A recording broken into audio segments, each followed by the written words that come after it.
আওয়ামী লীগের দুর্গ হিসেবে পরিচিত গোপালগঞ্জের টুঙ্গিপাড়ায় বদলে যাচ্ছে দীর্ঘদিনের রাজনৈতিক চিত্র।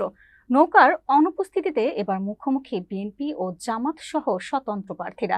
এই নতুন বাস্তবতায় সাধারণ ভোটাররা কি ভাবছেন, সেই প্রশ্নের উত্তর খুঁজেছেন আমাদের প্রতিনিধি শান্ত শেখ। আওয়ামী লীগের শক্ত ঘাঁটি হিসেবে পরিচিত টুঙ্গিপাড়া, কিন্তু এবারের নির্বাচনে নৌকার অনুপস্থিতিতে পাল্টে গেছে এখানকার রাজনৈতিক সমীকরণ। বিএনপি, জামাত এবং স্বতন্ত্র প্রার্থীদের প্রচারে সরগম এলাকা। টুঙ্গিপাড়ার হাট, বাজার, চায়ের দোকান কিংবা উঠান বৈঠক, সব জায়গায় এখন একটাই আলোচনা: ভোট কাকে দেব। দীর্ঘদিন ধরে এক দলকে ভোট দিয়ে আসা সাধারণ মানুষ এবার নতুন বাস্তবতায় দাঁড়িয়ে ভাবছেন দল নয়, মানুষ কি এবার মুখ্য হবে। কেউ বলছেন পরিবর্তনের কথা, কেউ বলছেন নিরাপদ ভোটের কথা, আবার অনেকেই তাকিয়ে আছেন একজন সৎ ও যোগ্য প্রতিনিধির দিকে। মোটরসাইকেল, শোভাযাত্রা, সভা সমাবেশ আর উঠোন বৈঠকে সরগম টুঙ্গিপাড়া ও কোটালীপাড়া। ভোট চাইছেন বিএনপি, জামাত, ইসলামী আন্দোলন এবং স্বতন্ত্র প্রার্থীরা। তবে ভোটারদের মুখে শোনা যাচ্ছে ভিন্ন সুর। অনেকেই বলছেন অতীতের রাজনীতির হিসাব এবার তারা ভোটের বাক্সেই মেলাতে চান।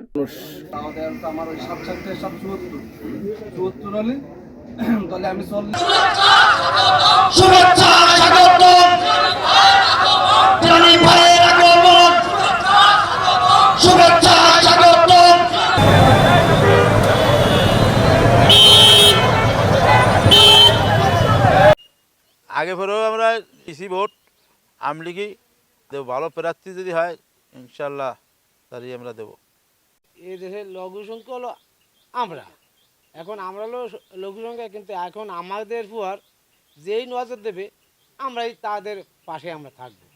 চাই সৎ এবং যোগ্য ব্যক্তি যারা দেশের জন্যে কাজ করবে, চাঁদামুক্ত, দুর্নীতিবাজ বা মাদক এগুলো দূর হয় এবং ন্যায়নিষ্ঠভাবে সবার জনগণের পাশে থাকবে। বঙ্গবন্ধু শেখ মুজিবুর রহমানের জন্মস্থান টুঙ্গিপাড়া বরাবরই জাতীয় রাজনীতির গুরুত্বপূর্ণ কেন্দ্র।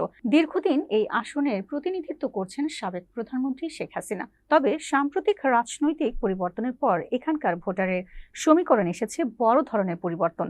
বিশ্লেষকদের মতে ভোটারদের এই মনোভাবই এবারের নির্বাচনের ফল নির্ধারণে সবচেয়ে বড় ভূমিকা রাখতে পারে। আমি যে নির্বাচন আসতেছে এই নির্বাচনে আমরা উৎসব মূর্খ না, যেহেতু সব দল যদি মিলিতভাবে আসতো তাহলে আমরা খুব মানে শান্তি পেতাম এবং একটা ভোট দিয়েও শান্তি পেতাম। ঠিক আছে, যে জামাত আসুক কিংবা বিএনপি আসুক, হাসিনা অন্যায় করছে তাকে বাদ দিয়ে তুই না আওয়ামী লীগকে, অন্ততপক্ষে আওয়ামী লীগকে সাথে রেখে নির্বাচনটা দিত, আমরা সবাই মিলে যারে ভালো লাগতো তারে সে ভোটটা দিত। ঠিক আছে, আওয়ামী লীগের অনুপস্থিতিতে টুঙ্গিপাড়া, কোতোয়ালীপাড়া রাজনীতি এবার ভিন্ন এক মোড়ে। মাঠে একাধিক দল ও স্বতন্ত্র প্রার্থী থাকলেও শেষ সিদ্ধান্তটা আর দলের হাতে নয়, হাতের তালুতে ব্যালট। চোখের প্রত্যাশা আর মনের পরিবর্তনে ভাবনা নিয়ে দাঁড়িয়ে আছেন সাধারণ ভোটাররা।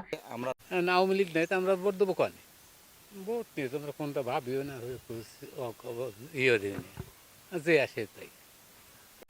আওয়ামী লীগের আতুরঘর বলা হয় এটাকে। টুঙ্গিপাড়া 3 আসন, বঙ্গবন্ধুর জন্মস্থান এখানকার মানুষ জন্মসূত্রেই আওয়ামী লীগ করতো।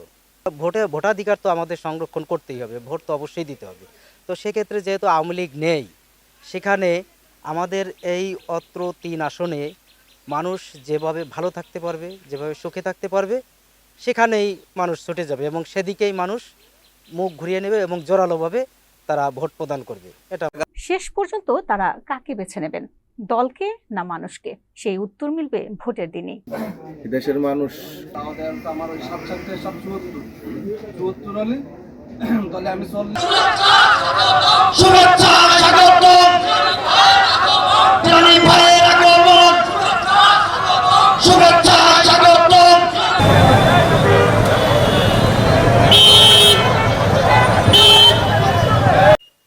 আগে পরেও আমরা পিসি ভোট আমলিগি দেব, ভালো প্রার্থী যদি হয় ইনশাল্লাহ তারই আমরা দেব।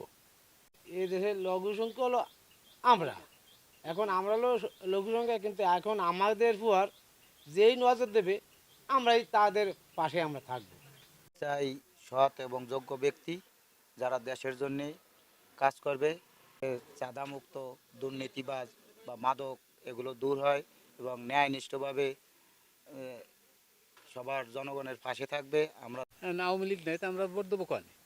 ভোট নিয়ে তোমরা কোনটা ভাবিও না ইয়ে দিন যে আসে তাই।